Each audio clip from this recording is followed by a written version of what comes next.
लेकी बाई हो, तुम्हाला पण उपास आहेत, मला पण उपास आहे. शेंगदाण्याचे लाडू 9-10 रोज टिकत येतं.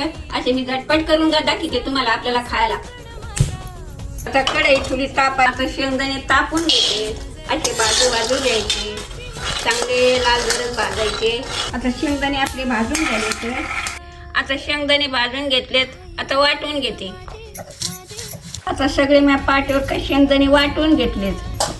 बारीक कुटवून घ्यायचा गूळ आणि मग त्याच्यात चालायचा. गूळ बारीक करून घेतलाय. आता शेंगदाणे मळू घेते, लाडू बांधायचे. असे लाडू बांधून घ्यायचे, बासनात ठेवायचे आणि जसे लागतं तसे उपासाला बसलं का घेऊन खात जायचे. तर या मंडळी लाडू खायला एकदम भारी झाले. तर मला तर वाटतं नवरात्र अशी वर्षभर पाहिजे, दररोज काहीतरी उपासाचं खायला भेटेल. या मग लाडू खायला लय भारी आलेत, एक नंबर.